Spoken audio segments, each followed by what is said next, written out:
Ready or not, here I come, you can't hide. Gonna find you and take it slowly. Ready or not, here I come, you can't hide. Gonna find you and make you want me. Now that I escape, sleep, walk awake. Those who correlate know the world ain't cake. Jail bars ain't golden gates. Those who fake, they break. When they meet their 400-pound mate, if I could rule the world, everyone would have a gun in the ghetto, of course, when you'd be up and on their horse. I kick around drinking moonshine. I pour a sip on the concrete for the deceased, but no, don't weep. Wyclef's in a state of sleep, thinking about the robbery that I did last week. Money in the bag, banker look like a drag. I wanna play with pelicans from here to Baghdad. Gun blast, think fast, I think I'm hit. My girl pinched my hips to see if I still exist. I think not, I'll send a letter to my friends. A born again hooligan, only to be king again. Ready or not, here I come, you can't hide. Gonna find you and take it slowly. Ready or not, here I come, you can't hide. A DJ basically rocks the party. A DJ entertains the crowd. A DJ creates. A DJ innovates. A DJ basically produces music for the pleasure of the audience.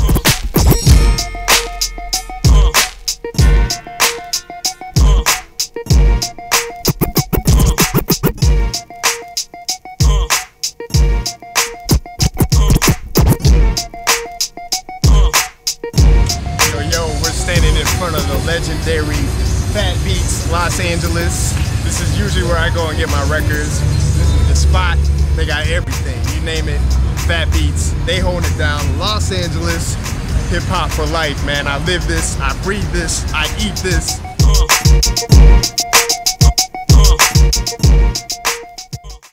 Throw your hands in the air right now. I've been DJing for 7 years now. I'm going on my 7th year DJing.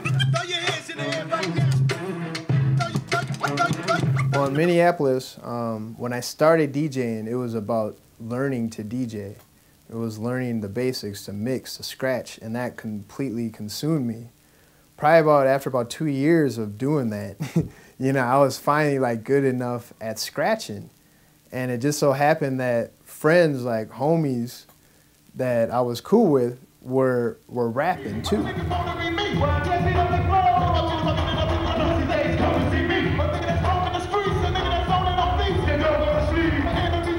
And we started to get together and have jam sessions, you know, and like freestyle sessions where they would freestyle and I would scratch, you know, and boom, we formed a group. You know, next thing you know, we were like a hip hop group. And we started to do local shows, you know. We started off with just little like local clubs, and you know, we performed. Let's go to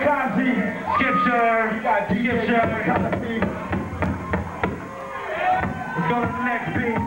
Y'all ready for Kamikaze? Hey, DJ Kamikaze, do your thing, dog. Y'all ready for Kamikaze? After a good year of that, the group kind of blew up, and we got bigger, and next thing you know, we got bigger venues, you know, and coming with that exposure came like other opportunities for me, because when I was out there performing with these groups, other club owners or club promoters would like come up to me after the show like, damn, you're a dope DJ, you know, you DJ clubs too? And I'm like, yeah, you know, I'll rock a party, you know what I mean? So those opportunities kind of presented themselves from being out there. Cut the record back and forth against the needle, back and forth, making it scratch. You try to bite and get sound pathetic.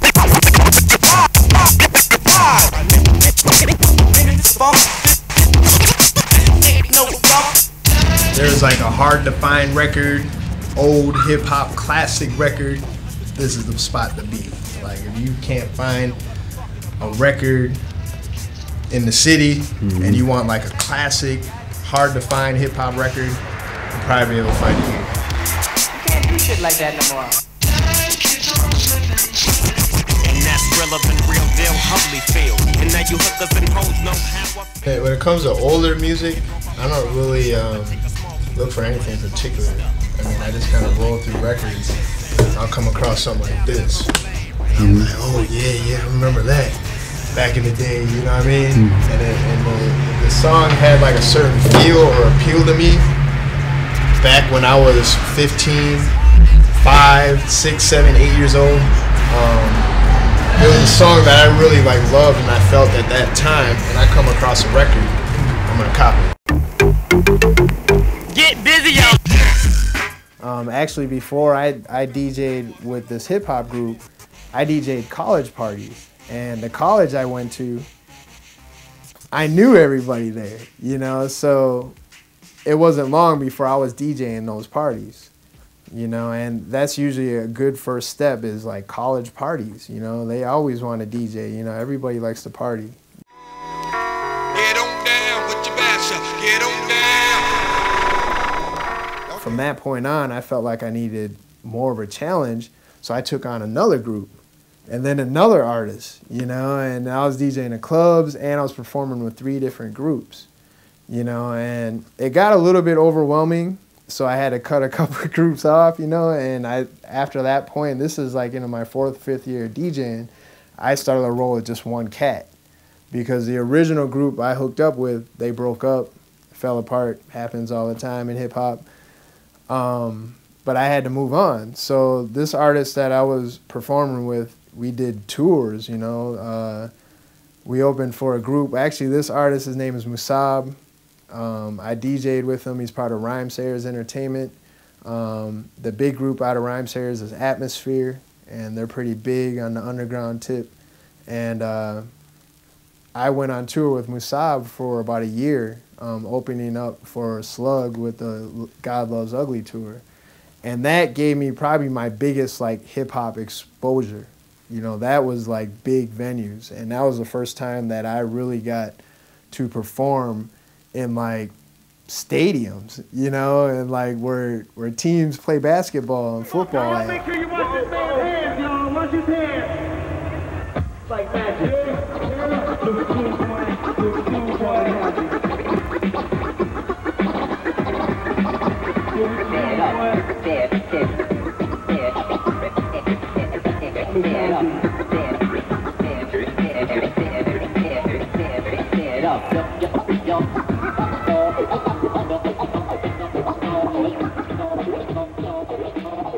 That right there kind of dawned on me that I'm pretty good. I'm pretty good at scratching. You know, I'm going to keep doing this because it's what I love to do, you know. And even during that, I still was working the 9 to 5 to live, to survive, to pay my bills, to be able to do the things that I really love to do and really want to do. And if I didn't work that 9 to 5, it wouldn't have been able to happen, because as soon as I got back from tour or as soon as I get back from the club that night, I would have no money. You know what I mean? I would get paid at clubs, you know what I mean? But I wasn't DJing at a club and performing every single night of the week. You know what I'm saying? So when those times came, you know, sometimes you get paid as a DJ, sometimes you don't. You know, that's just the game. You know what I mean? And that struggle to survive, you gotta have something in place to carry you through life. And I did that in Minneapolis throughout my career for like 5 years. And at that point, I wanted to move on. I lived in Minnesota, the Twin Cities, my whole life. And I just felt like there was something more out there for me.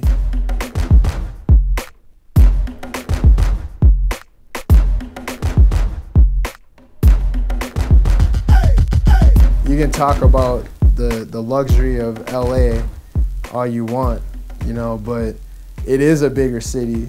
It is a higher expense of living. You know, it's way more expensive to live here than it is to live back in the Twin Cities. You know, so with that luxury and with this being the mecca of entertainment, it has a hefty price tag too. You know, and when I first moved here, I almost didn't make it. I almost fell off. It took me months of applying for jobs and interviewing, you know, and trying to DJ, try to get in DJing somewhere too, you know, and it's not easy because it's an overpopulated city and it's such a big city as well, you know. So I had to get a job in place. I had to survive. I had to have a dependable income generated so I could survive and do what I really want to do, you know, and that's elevate my art form and that's do my profession. It's a struggle to get in most of these clubs, even get your foot in the door because they're already occupied. They already are locked down by promoters and people organizations that are already got stuff in place, you know, and that's business. That's part of the DJ world. That's like that in every city.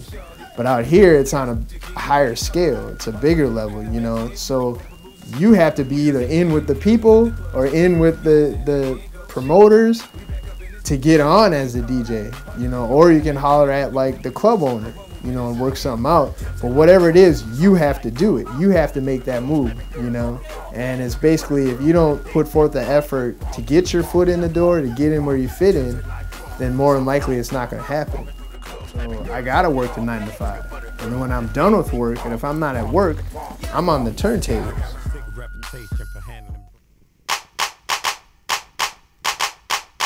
Get the fuck up! Throw your hands in the sky. Kamikaze. Drop it like it's hot. Kamikaze.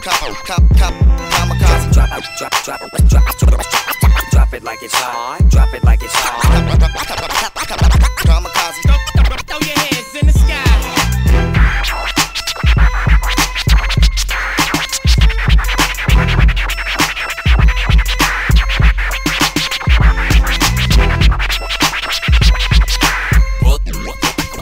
Living in LA, it's not easy, you know, and then I'm still struggling, you know, and I'm still working my way to the top. But I just understand that it's a ladder that I'm climbing, you know. For some people, that ladder might be short. Other people, that ladder might be tall, you know. But if you keep climbing that ladder, you know, sooner or later, you're going to make it to the top. You know, you're going to make it to where you want to be. You know, and there's too many people out there that quit halfway up their ladder without even knowing if there even is a top, you know. And I know for myself that this is all I need to live. You know, this is what fuels my love and my passion to live. It's an outlet for me to express myself through hip hop and through vibration, you know, through my soul. You know what I'm saying? And I don't think anything's realer than that. So that's all I need. So I'm gonna keep climbing that ladder. And wherever it takes me is fine with me, but I'm gonna continue to seek opportunity. And living in this country, you always have to seek opportunity. People aren't gonna come by and just give it to you. You have to go and get it yourself. A DJ basically rocks the party. A DJ entertains the crowd. A DJ creates. A DJ innovates. You know, a DJ basically produces music for the pleasure of the audience.